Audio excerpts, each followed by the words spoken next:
News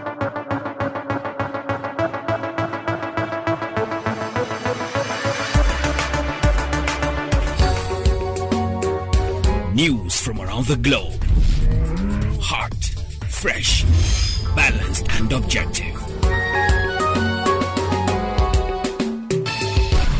On Unity. Hello and welcome to News Hour on Unity TV. Today is Friday, 16th of June 2023 and it's equivalent to 27th of Zulqa'dah 1444 after Hijrah. The headlines. Presidential Tribunal INEC Chairman tenders exhibit containing Tinubu's age. Yari alleges betrayal after losing Senate presidency to Akwai. Federal government gives governors 1 week deadline to submit reports on flood-prone states. And on the foreign scene, 15 dead after bus and lorry collide in rural Canada. And in sports, Joselu strike late as Spain beats Italy to reach Nations League final. And those were the headlines. And for details and more of the stories, I am Rukayat Sani Ibrahim. Following a summons that was issued on him, Chairman of the Independent National Electoral Commission (INEC), Professor Mahmoud Yakubu, on Thursday, produced before the Presidential Election Petition Court (PEPC), sitting in Abuja, a document that contained President Bola Ahmed Tinubu's age.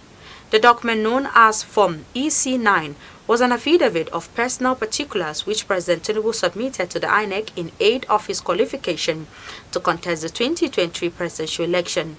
A former vice president and candidate of the People's Democratic Party (PDP), Alhaji Atiku Abubakar, who is challenging the outcome of the presidential election that held on February 25, had in an application he filed through his legal team persuaded the court to summon the INEC boss to, among other exhibits he requested for, produce the document containing Tinubu's biodata. Atiku, in a joint petition he filed with his party, insisted that President Tinubu had demonstrated inconsistency as to his actual date of birth, secondary schools he attended, his state of origin, gender, actual name and certificates evidencing universities attended. Sequel to an application by the petitioners, the Justice Haruna Tsammani led 5-member panel of the court on May 26 issued a subpoena for the INEC chairman to produce 11 sets of exhibits. Few days after losing the Senate presidency to Senator Godswill Akpabio, former Zamfara State Governor Abdul Aziz Yari has alleged betrayal by some of his colleagues. Akpabio, former Akwa Ibom State Governor and lawmaker representing Akwa Ibom Northwest, was the anointed candidate of the ruling All Progressives Congress (APC). He emerged as president of the 10th Senate on Tuesday after polling a total of 63 votes. Yari, also of the ruling party, got 46 votes. Speaking during an interview on Thursday in Abuja, Yari claimed his permutations as of 3 a.m. on Tuesday showed that he would get at least 61 out of the 109 votes available, which would have been enough to see him coast home to victory. Despite feeling betrayed by the turnout of events, the former Zamfara governor believed only God knew what transpired. In response to the recurring incidents of floods in some parts of the country, the federal government had issued a directive to states that have not yet submitted their vulnerability status reports. These states have been instructed to submit their reports within a week.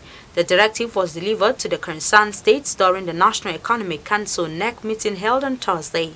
The meeting, chaired by Vice President Kashim Shettima, emphasized the importance of promptly assessing and addressing the vulnerability of these states to mitigate the impact of future flood occurrences. Briefing State House correspondents on some of their deliberations at NEC, the Kogi State Governor Yahaya Bello said only 15 states have complied with an initial directive to submit their report to a 5-man ad hoc committee on flooding constituted by the immediate past administration. He hinted that some of the victims were yet to get compensation as a result of the stalled report detailing the extent and impact of flooding in their domain. Governor Alex Otti of Abia State has told his predecessor, Dr. Okezi Ikpeazu, that defecting to the ruling All Progressives Congress (APC), as he is allegedly planning to, will not stop anti-graft agencies from probing him over the huge debt his administration plunged the state into. Otti, who stated this in Umuahia on Thursday, claimed that Ikpeazu administration bequeathed to him a debt of over 191 billion naira. Governor Otti, who spoke through his special advisor on finance, Mr. Mike Akpara, also refuted claims by Ikpeazu's aides that the former governor left 24 billion naira and another $250 million for the incumbent administration.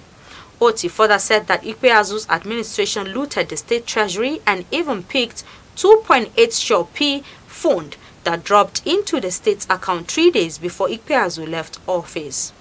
He said that the anti-graft agencies were already on their trail, adding that some of his bankers had already given statements at the Economic and Financial Crimes Commission, EFCC. In what is seen as a major legal blow to former Kaduna State Governor Malam Nasir El-Rufai, a Kaduna High Court has dismissed his libel and defamation suit against former Senator Shehu Sani, who represented Kaduna Central Senatorial District. The suit was thrown out by the trial judge Justice H. Balogun on the ground that it constituted an abuse of court process. Justice Balogun's judgment was based on the fact that El-Rufai had previously filed several suits over the same cause of action before different courts in Kaduna State.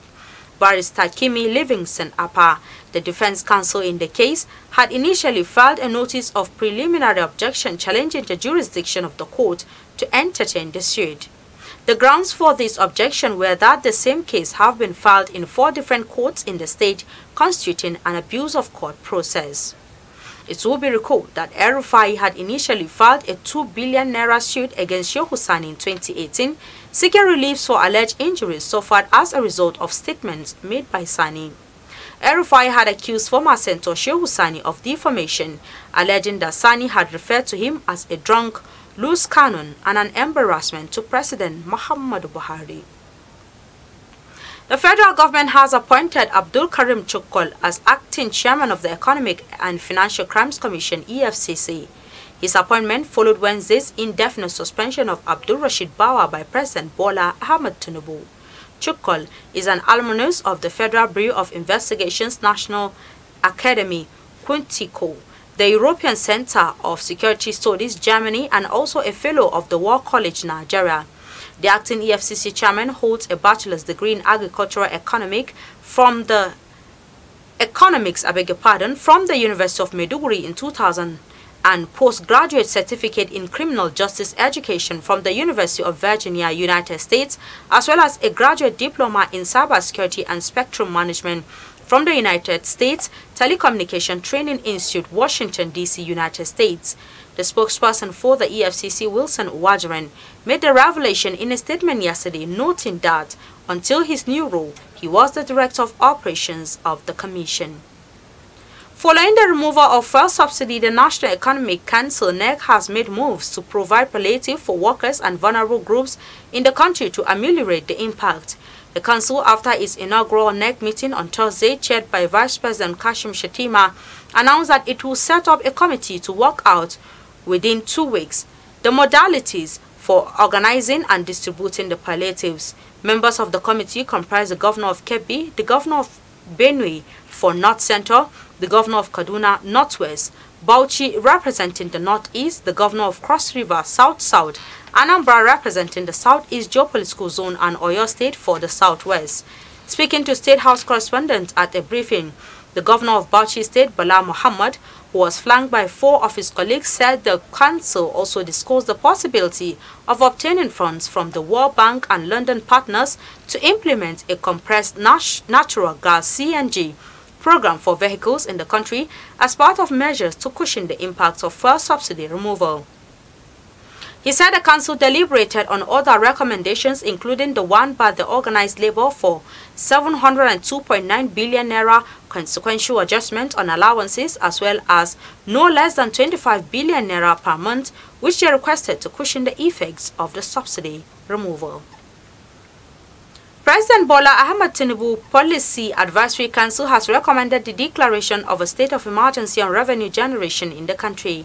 The council also proposed the merger of the Federal Inland Revenue Service, Nigerian Customs Service, and the Nigerian Maritime Administration and Safety Agency into the Nigerian Revenue Service in order to enable an efficient collection of all direct and indirect taxes, as well as levies on behalf of the federal government. According to submissions made by the National Economy Subcommittee, the policy will be aided by the passage of an emergency economic reform bill, which will grant the President special powers to drive the economic reform agenda and support the delivery of sustainable and inclusive economic growth. Members of the Policy Advisory Council are Senator Tokumbo Abiru, Chair, Dr. Yemi Kodoso, Sumaila Zubairu, and Dr. Doris Anite. A copy of the report submitted by the panel was obtained by newsmen on Friday. The Council's report, which focuses on fiscal and monetary policies, industry, trade and capital market reforms, emphasized the changes in the Central Bank of Nigeria and temporary increase in fiscal circuit breakers, such as debt limits, would help achieve 1 trillion naira gross domestic product growth and over 50 million jobs for citizens in 8 years. And on the foreign scene, at least 15 people have died after a very serious road crash in the Canadian province of Manitoba, the Royal Canadian Mounted Police RCMP said. The crash was between a semi-trailer truck and a bus carrying mostly elderly people. Police said the collision happened on the Trans-Canada Highway near Carberry, 2 hours west of Winnipeg. Emergency crews and air ambulances have responded to the crash. At least 10 people, including 2 drivers, are at hospital with likely significant injuries considering the magnitude and force applied from the crash, officials said. And in sports, substitute Joselu last grab strike secured Spain a 2-1 victory as they set up a Nations League final against Croatia. Yeremy Pino's early strike 3 gave Luis de la Fuente's side the advantage, but Italy responded through Ciro Immobile's penalty 11 after Nicolo Zaniolo's volley struck the arm of Robin Lenormand. In what was an end-to-end game, David Frater's goal was ruled out by VAR for offside midway through the first half as the 2 sides went into break level. Spain will now face Croatia, who beat Netherlands 4-2 after extra time on Wednesday evening in the final in Rotterdam on Sunday by 7:45 p.m., while Italy will face the Dutch in the third-place playoff also on Sunday, kickoff time 2 p.m.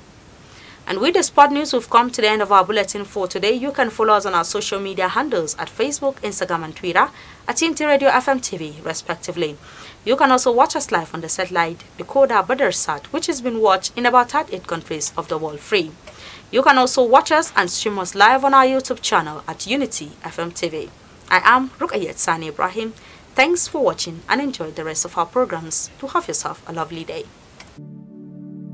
I was the head boy in my primary school, senior prefect and best graduating student in my secondary school, but drug abuse almost ruined my life. I was on an average of 2 grams of cocaine per day. I was taking 8 ampoules of pentazosine daily. European shisha, cocaine. I became a user, a dealer and a gangster. I saw other users drowning. I knew I didn't want to be like them, but I was already trapped. My family disowned me. My employment was terminated. I sold my car, sold my house. I'll go out well-dressed and return shoeless, shirtless in exchange for drugs. I was seeing things that were not real, and I once stabbed myself because I felt something crawling under my skin. I contacted NDLEA and started therapy. I spent 3 months in therapy. I spent 8 months. It's easy to relapse, but your mind has to be stronger than the cravings. Drugs does not love you. You are not the one using drugs.